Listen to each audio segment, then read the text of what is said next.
On a cold morning in the autumn of 1858, a railroad surveyor named Elias Warday climbed down into a fresh cut in the mountains of western Virginia and found a doorway, not a cave, not a hollow worn out by water over 10,000 years. A doorway, framed in cut stone, fitted so cleanly that a knife blade could not slide between the blocks. It had been set into the mountain as if someone, long before Ward was born, had always meant for it to be there. And standing in the dark on the other side of it were people. They watched him. They did not run. And when Ward finally worked up the courage to speak, they answered him in a language that no one he met for the rest of his life was ever able to name. That is where this story begins, in a survey report that was filed, stamped, and then, according to the men who later went looking for it, quietly removed from the record. What follows is stitched together from letters, from a surveyor's field journal that surfaced almost a century later. I have to pause here for a second, because what I just described, that is one case from a much larger pattern. There are 35 documented cases in a document I put together. Different cities, different decades, different types of evidence. Every single one follows the same sequence: discovered, documented, acquired, disappeared.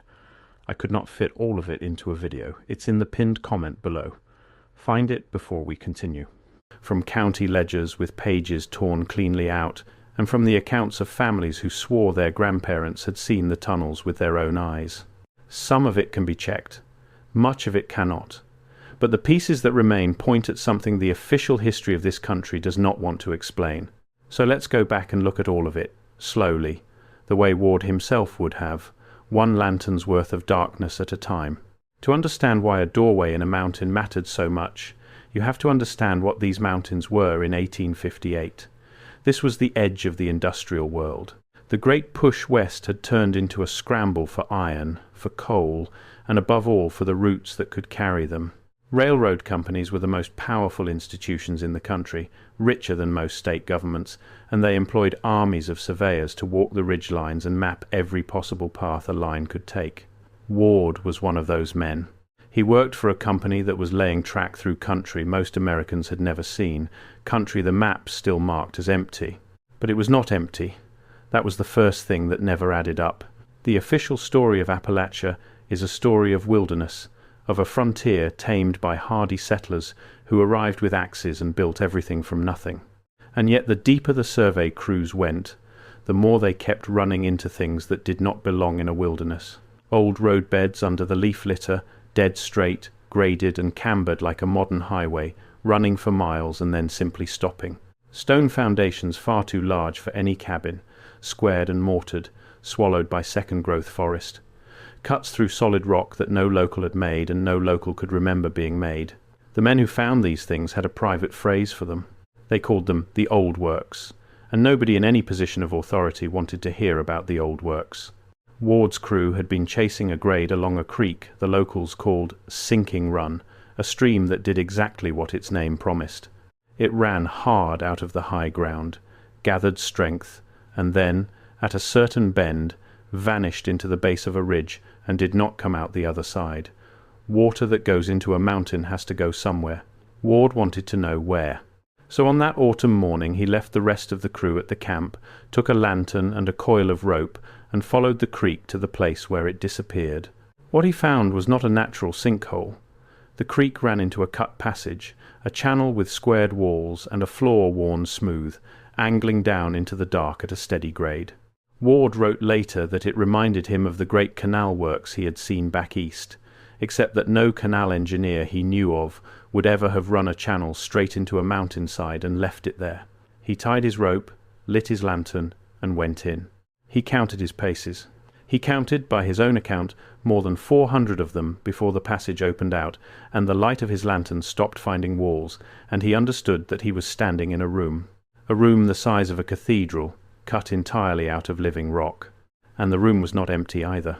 There were stone platforms along the walls, worn shapes that might once have been stairs, and channels cut into the floor where the creek water was guided along and split into smaller streams, as if the whole place had been engineered to move water in a way that served some purpose no one had bothered to write down. There were markings on the walls, and there were the people. Ward's journal says there were perhaps 24 of them that he could see, though he had the feeling of many more just beyond the reach of his light. They were pale, the way anyone would be who lived where the sun did not reach. They wore clothing he could not place, woven from something that was neither the rough homespun of the mountain families nor the millcloth of the towns. And they were not afraid of him. That was the detail he came back to again and again. A stranger with a burning light had walked into their home, and they simply watched, patient and unsurprised, as though strangers with lights were a thing that happened from time to time, and always ended the same way. He tried English. Nothing. He tried the few words of German he had picked up from the settler families, and the scraps of Cherokee he had learned on the survey. Nothing.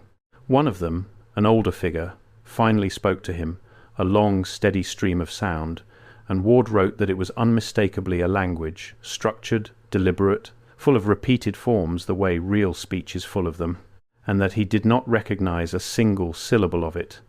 It was not a broken dialect. It was not English mangled by isolation. It was something whole and complete and entirely foreign, spoken by people living inside a mountain in a part of the world that was supposed to have been wilderness a generation before. Ward did not stay long. He wrote that a kind of dread came over him, not a fear of violence, because there was no threat in them at all, but a fear of understanding, the sense that if he stayed and let himself grasp what he was looking at, something in his picture of the world would break and never mend. So he backed out, followed his rope to the daylight, and returned to camp shaking. And here is where the story stops being one man's strange morning and starts becoming something larger. Because when Ward reported what he had found, his foreman did not laugh at him. His foreman went pale, told him to write it up in full, and took the report away that same night. And Ward never saw it again. Now, a skeptic will say the obvious thing. A tired man, alone in the dark, breathing bad air in a cave, saw shapes that were not there and invented the rest. That is the reasonable explanation, and if the story ended with Ward, it would probably be the correct one. But the story does not end with Ward.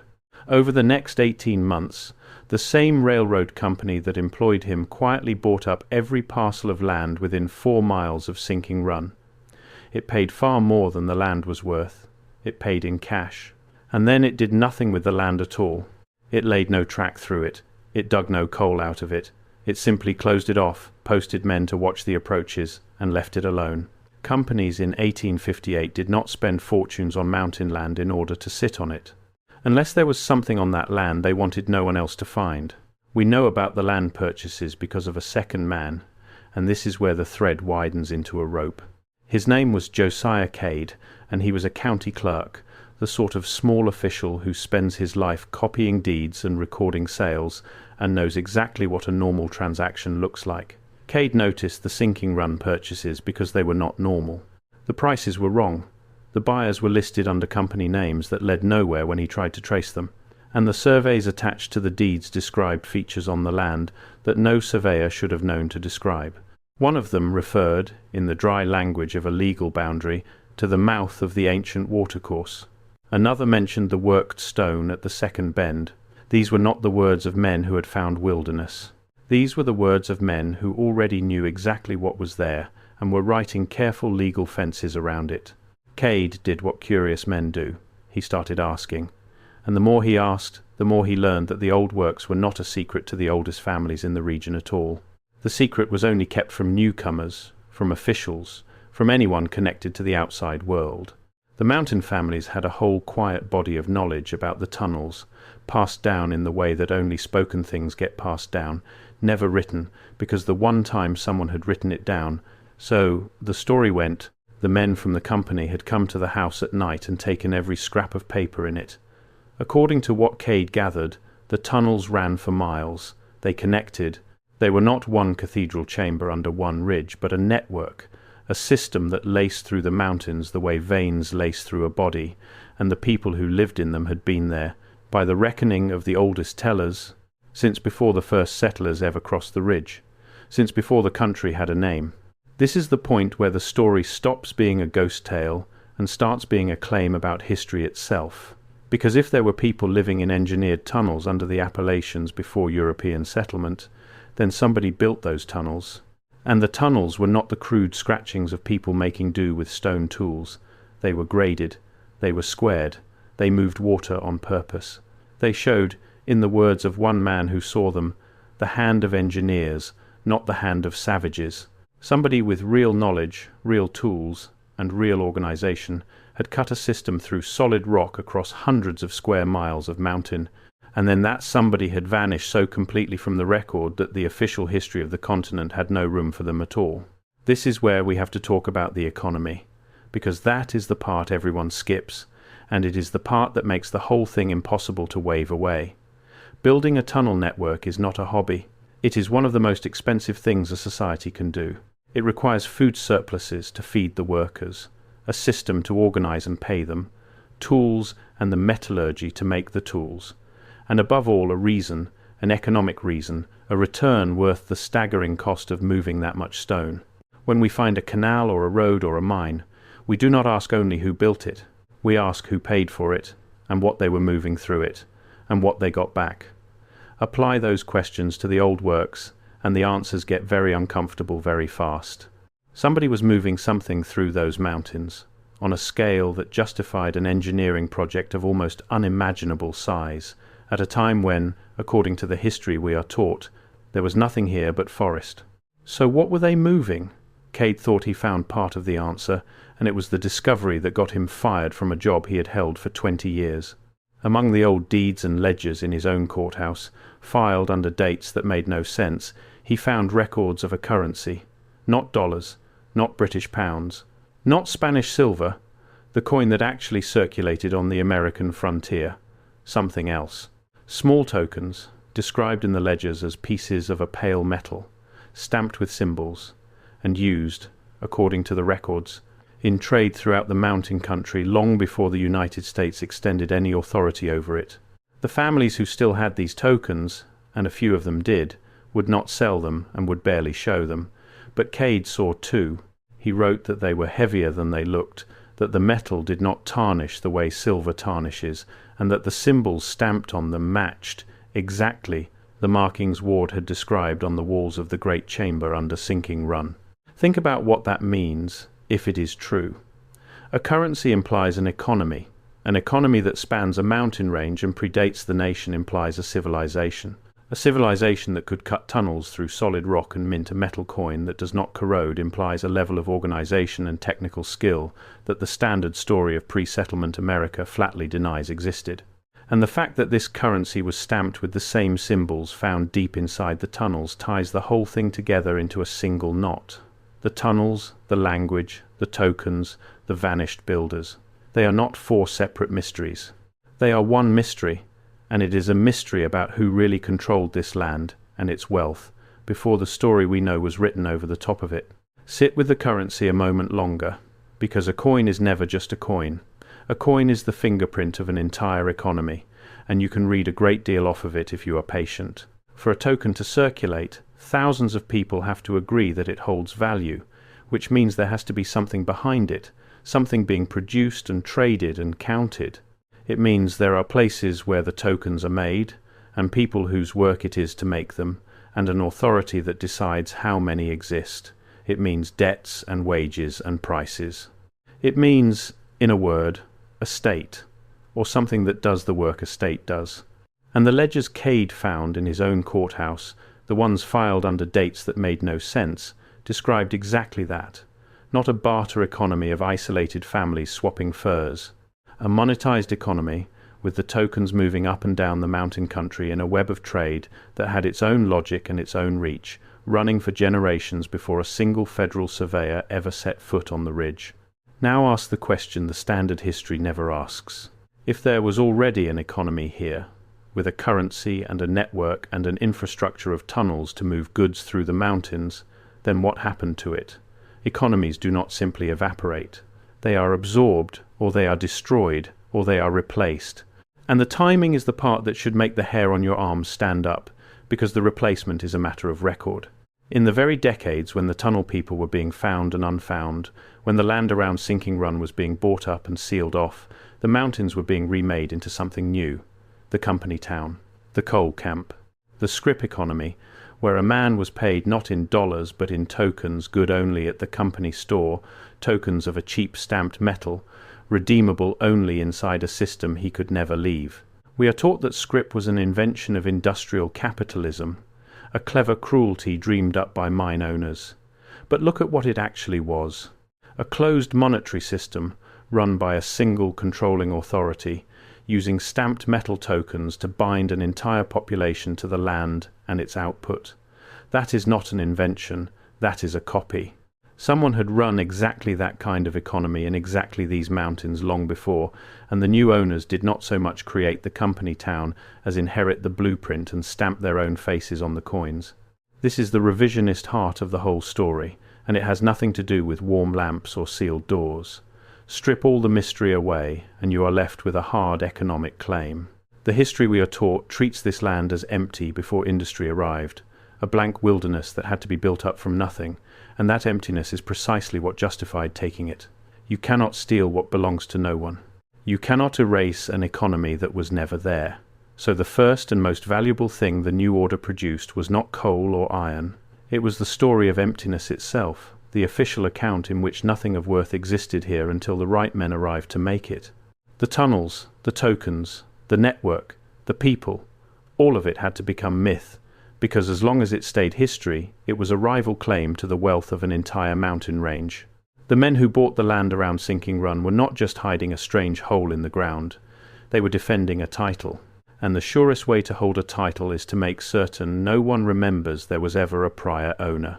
Cade wrote letters. He wrote to a professor at a college in the East, enclosing careful drawings of the two tokens he had seen and a transcription of the symbols.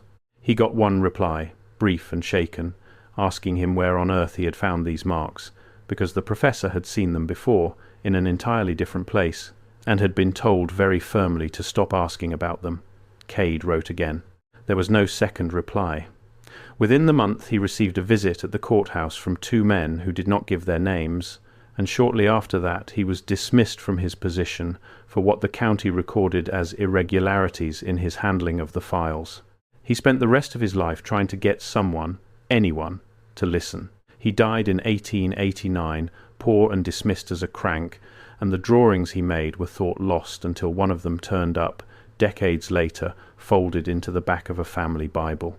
The symbol on it is the one thing from this entire story that you can still, if you know where to look, see with your own eyes. And it does not match any known alphabet on the continent. Let's slow down, because this is a lot, and a careful person should feel the ground shifting here and want to test it. The reasonable objection is that any of these threads, taken alone, has an ordinary explanation. Frontier legends grow in the telling. Old foundations can be from settlements the records simply lost. Strange coins turn up in odd places. A fired clerk has every reason to invent a grand conspiracy to explain his own disgrace. Each of these is fair. But the thing that keeps the story alive, the thing that has kept people walking those ridges with shovels for more than a century, is that the threads do not stay separate. They keep converging on the same place, the same symbols, the same silence.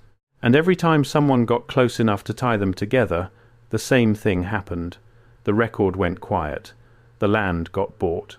The man asking questions lost his position, his reputation, or his papers. That pattern is harder to explain than any single strange coin. To see how deep the pattern goes, we have to leave Ward and Cade behind and jump forward, because the tunnels did not stay buried, and the people who kept finding them kept telling the same impossible story.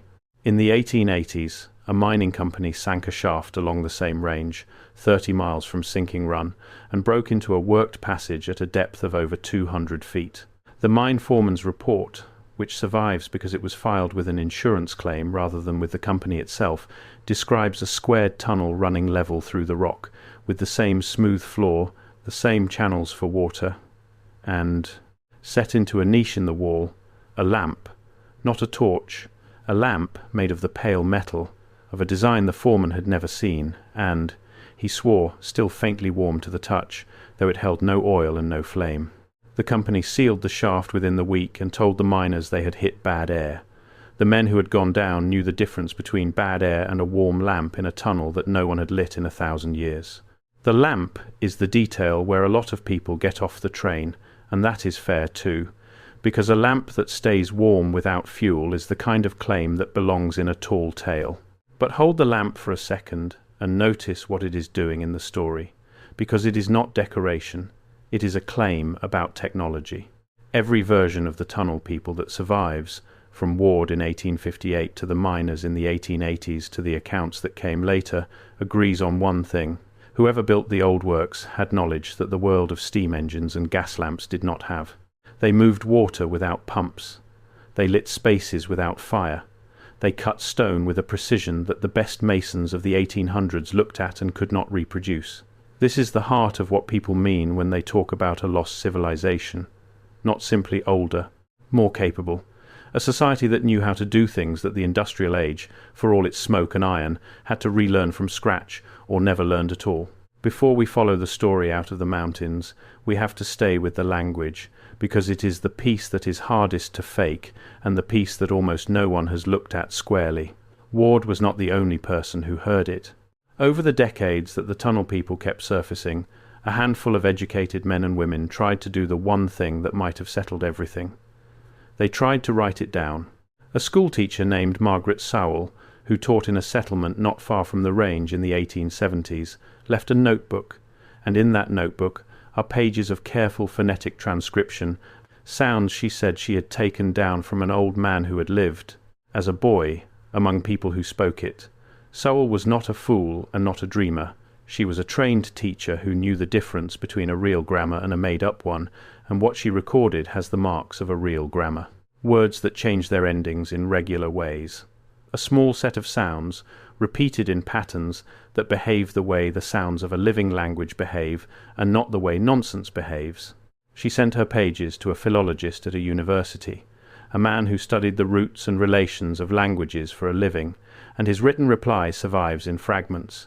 Before I go further, that document in the pinned comment. If you have not found it yet, go there now, because everything I cover in these videos is one piece of a pattern that only becomes visible when you see all 35 cases together. The document shows you the full pattern. What I can show you here is the surface. What is down there is everything underneath it. Pinned comment, now, then come back. He could not place it. It was not a native tongue of the region, and he knew those. It was not a European language, and he knew those too. It was not a code or a cipher built out of English, because it had sounds English does not use, and a structure English does not have. He wrote that it resembled nothing so much as a language that had been developing on its own, cut off from every other, for a very long time. And then, like everyone else who got close, he stopped writing about it, and Sowell's correspondence with him simply ends. There were others. A travelling peddler who worked the mountain settlements for 30 years claimed to have learned a few dozen words of it, enough to trade, and said the people who used it called themselves by a name he rendered as best he could in his ledger, a name that meant, as near as he could tell, the ones who stayed. Not a tribe name, not a place name. A name about a choice, about remaining, about being the ones who did not leave when everyone else did or was made to. A doctor who was called into the hills to treat a sick child in a family that kept the old ways wrote in a letter to his brother that the family sang over the child in that language, and that the sound of it raised the hair on his neck.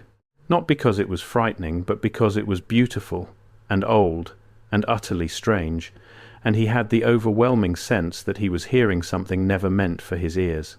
He asked the mother what the words meant. She told him they were the words you say to send someone down into the dark safely, and that they were older than the mountains. He wrote that he laughed, politely, and that she did not. Put those accounts beside war days, and a shape emerges that a single hoax cannot make. A surveyor in 1858, a schoolteacher in the 1870s, a peddler across 30 years, a doctor in a sick room, none of them connected, none of them with anything to gain, all describing the same thing.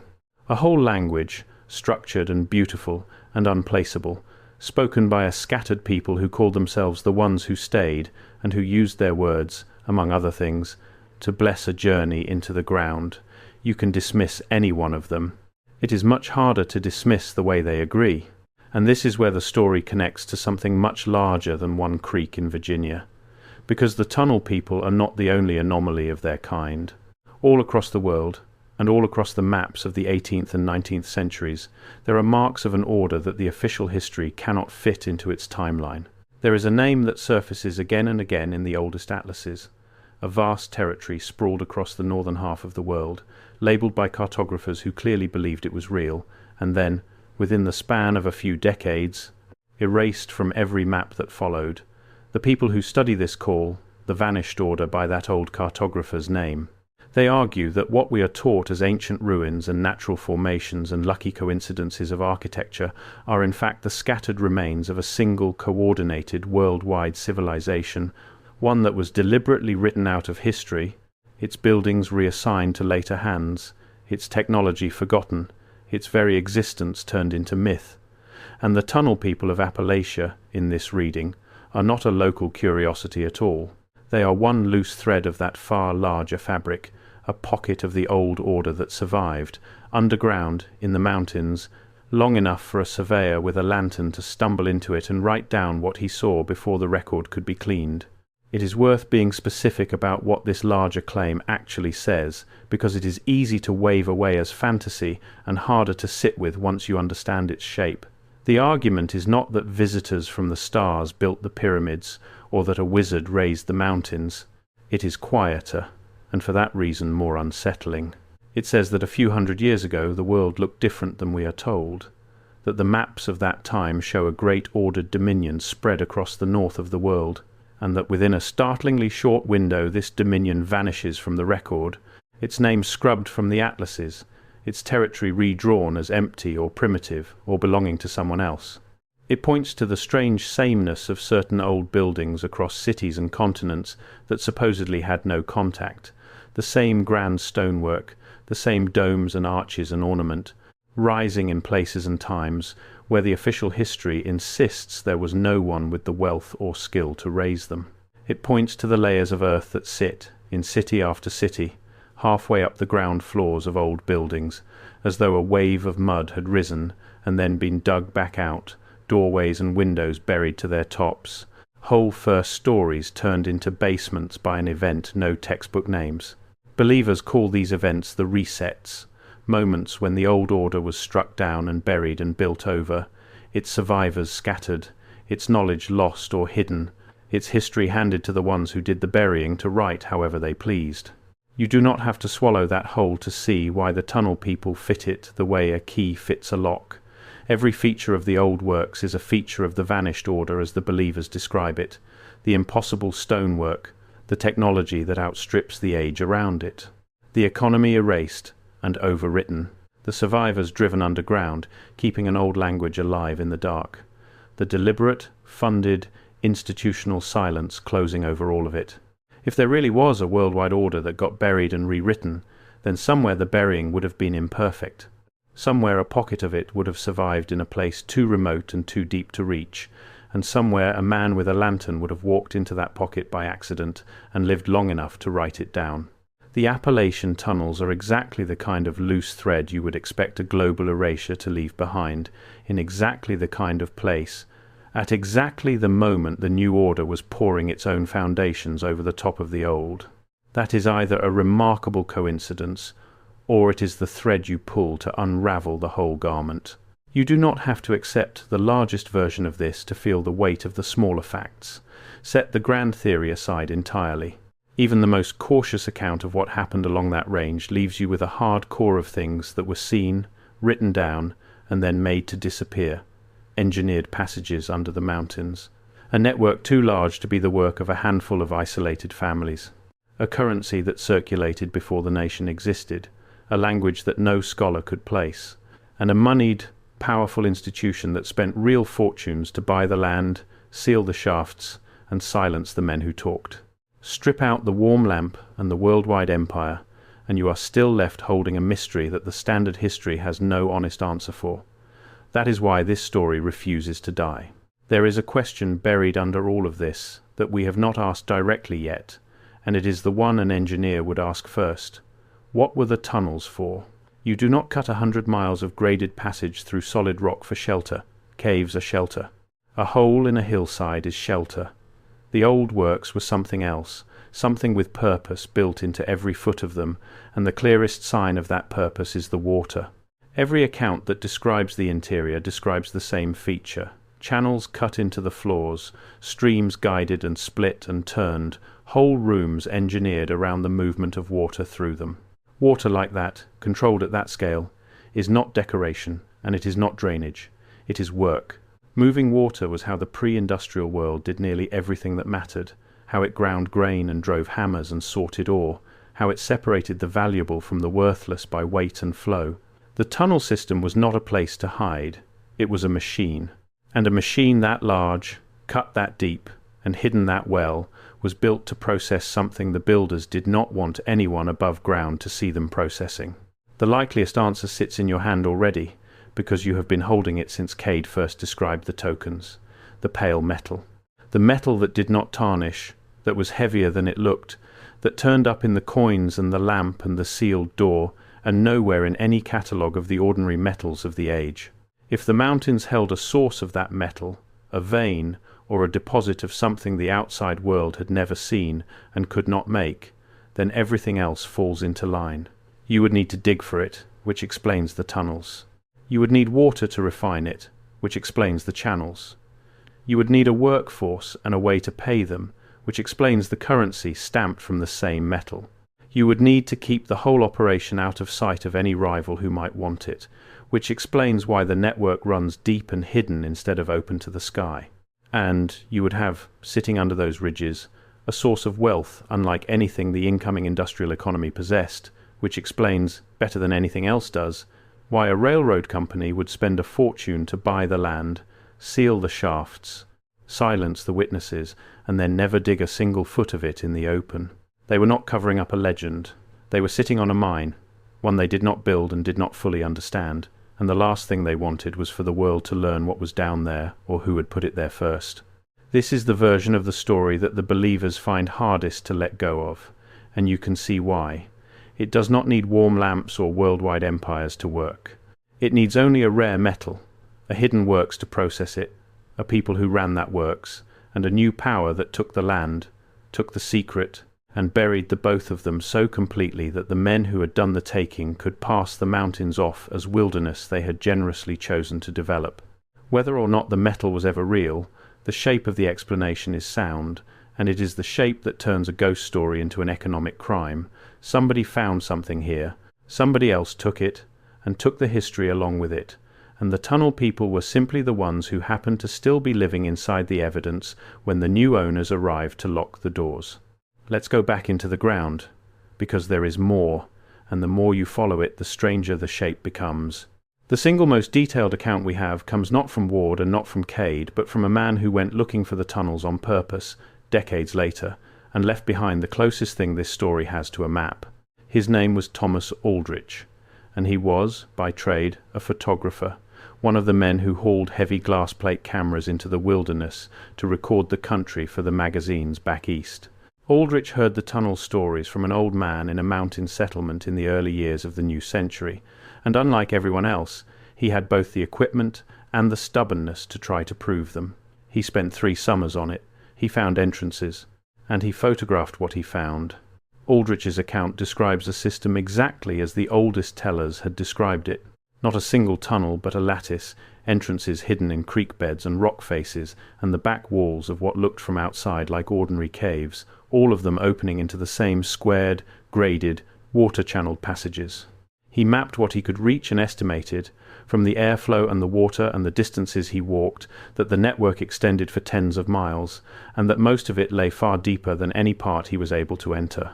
He described chambers like the one Ward found, cathedral spaces cut from the rock, some of them flooded, some of them dry, all of them marked with the same symbols. And in one of them, deep in, at the end of a passage he almost turned back from, he found the thing that ends most tellings of this story.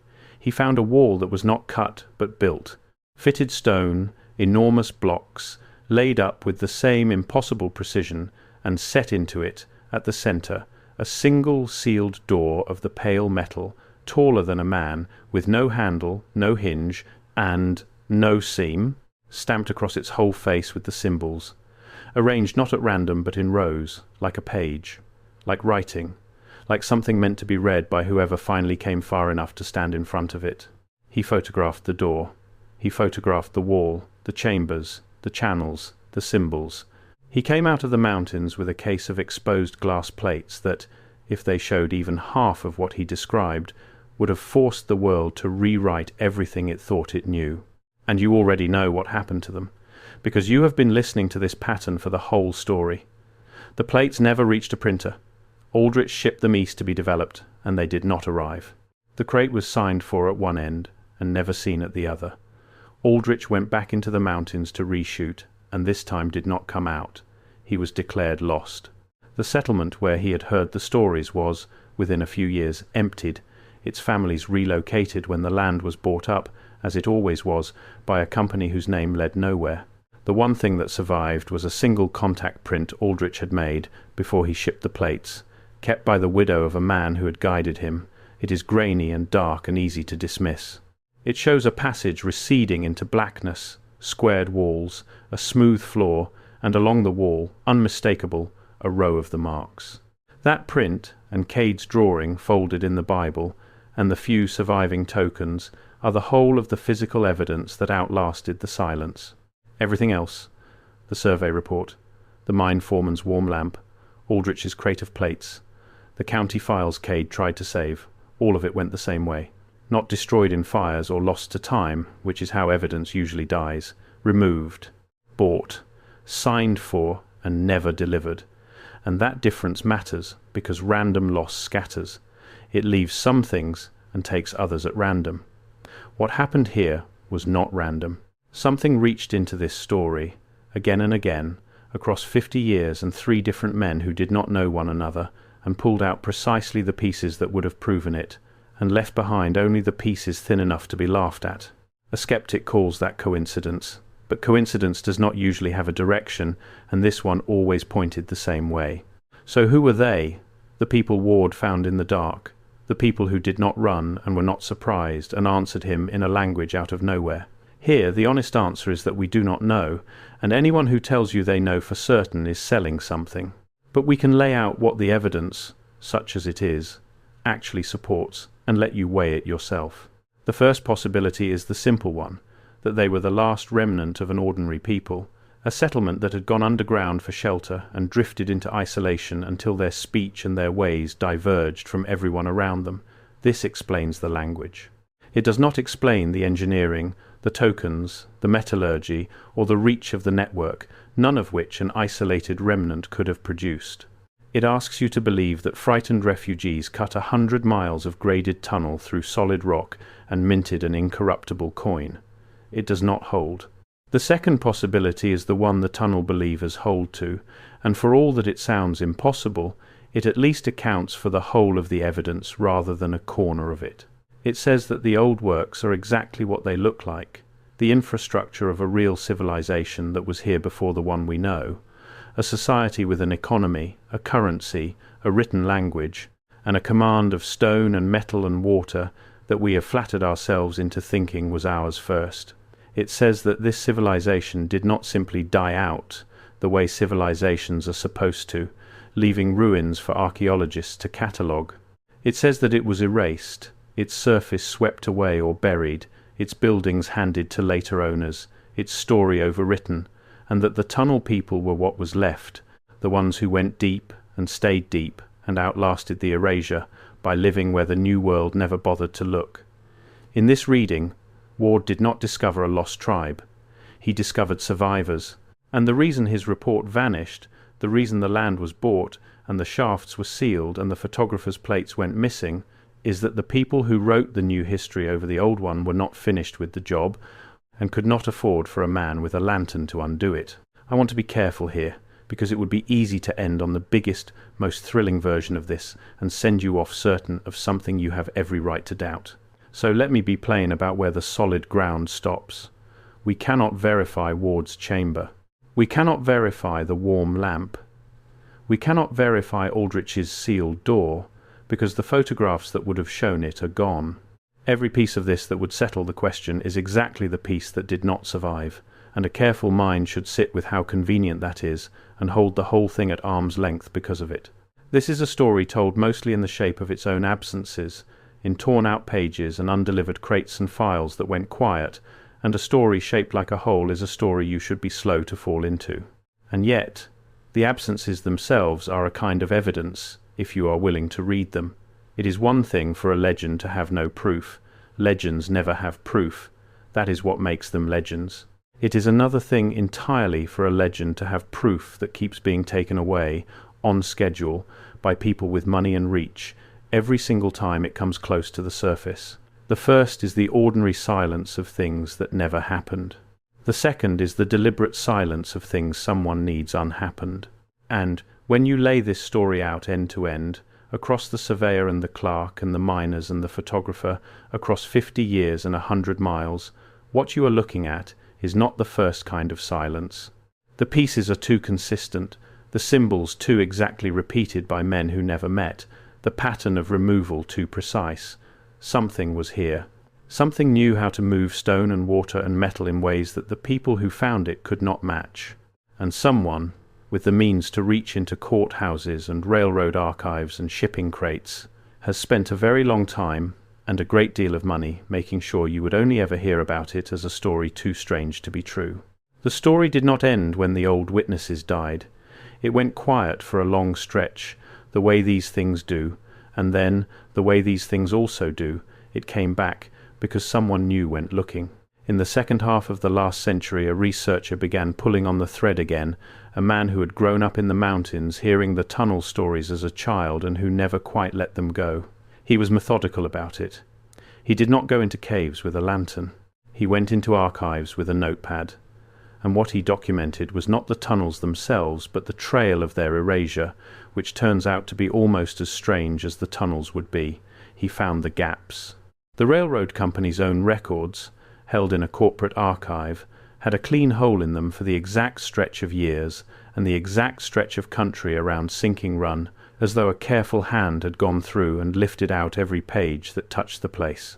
He found the land, still held, more than a century later, through a chain of holding companies that dissolved into one another and led, at the end, to nothing a person could actually knock on the door of.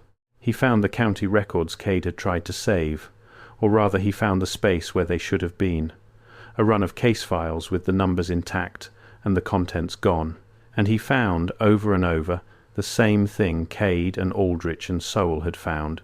The moment he got specific, the moment he named the place and the symbol and the claim in a letter to someone who might help, the doors closed. Calls were not returned. An archivist who had been helpful stopped being helpful. A box he had been promised was suddenly restricted, or lost, or said never to have existed. This is the part a fair-minded person has to hold honestly, because it cuts both ways. On one side, a pattern of missing records that always goes missing in the same direction, around the same place, whenever anyone gets close, is not what ordinary loss looks like. Ordinary loss is careless and scattered. This is tidy and aimed. On the other side, a man who spends his life certain that a great truth is being hidden will tend to find hidden hands everywhere, will read a curt archivist and a misfiled box as proof of a conspiracy when they may be nothing but the ordinary friction of bureaucracy and bad luck. Both of those are true at once, and the honest position is to feel the pull of both and refuse to pretend the tension away. What tips it, for the people who end up believing, is scale and consistency. One missing file is bad luck. One curt archivist is a bad day. But the same absence, in the same place, around the same symbol, reported on their own by a surveyor and a clerk and a teacher and a photographer and a researcher across more than 100 years, is not a run of bad luck. It is a shape. And a shape implies a hand. There is one more piece, and it is the one that keeps me up, the symbol, the mark that Cade drew, that Ward saw on the chamber walls, that was stamped on the tokens, that Aldrich photographed in rows on the sealed metal door. That symbol did not stay in Appalachia. In the years since the story began to circulate, people who had never heard of Sinking Run began writing in to say that they had seen it too. On a foundation stone under a demolished building in a river city hundreds of miles away, carved into the keystone of an old canal lock, that no one could find a builder for. Pressed into a coin dug out of a field on another continent entirely. The same mark, not similar, the same. And if a single symbol, a single deliberate design, can turn up stamped into stone and metal across thousands of miles and multiple continents, carried by no known people and explained by no known history, then either it is the most persistent coincidence ever recorded, or the tunnel people were never a local story at all. They were a window, a small accidental gap in the floor of the world we were handed, through which for a moment a surveyor with a lantern saw the older world underneath, still lit, still lived in, still speaking a language we were never taught to hear. Once you have seen the symbol for yourself, it becomes very difficult to unsee it, and that is the quiet danger of this whole story, and part of the reason it spreads the way it does. It hands you a mark and tells you the mark is everywhere, and from then on your eye goes looking, and the world is full of old stone and old metal with worn designs on it, and some of them, if you want them to, will look like the mark. A careful person has to guard against that, because a pattern you are hunting for is a pattern you will always manage to find. But guard against it as hard as you like, and you are still left with the handful of instances that were set down before anyone was hunting at all, by people who had no theory to feed, the surveyor and the clerk and the photographer who each drew or described the same rows of marks, without ever having heard the word the believers would later hang on them. We tell ourselves that history is a settled thing, a foundation poured and cured, something you can stand on. But history is not the past. History is the story we agreed to tell about the past, and stories are written by the people with the means to make everyone else's version disappear. Somewhere under the mountains of Western Virginia, if the accounts are even half true, there is a graded passage with a smooth floor and a channel of running water, and it leads down to a fitted stone wall, and set into that wall is a door of pale metal covered in rows of marks, waiting to be read. Nobody has read it. Nobody has been allowed to. The land is owned. The approaches are watched. The men who went looking are gone. But the door is still there, patient in the dark, the way the tunnel people were patient when the light came in. It has been waiting a very long time for someone to come far enough and stay long enough and finally understand what it says. And maybe the reason it frightens the people who guard it is not that we might fail to read it. Maybe it is that one day someone will.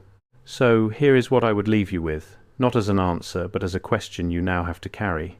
If a whole civilization can be cut out of the record so cleanly that its own descendants have to whisper about it, if its engineering can be reassigned, and its coins dismissed, and its language forgotten, and its very existence turned into a campfire story, then how much of the solid, settled, foundational history you were handed is exactly that? Not the truth, just the version that survived because no one with money and reach needed it gone. The tunnel people did not tell Warday their story. They just looked at him, patient and unafraid, as if they already knew how it would end, as if strangers with lights had come before. As if strangers with lights always came, and looked, and left, and forgot, and the old world simply went on. Underground, in the dark, patient past, all reckoning and hope, still waiting for the one who wouldn't,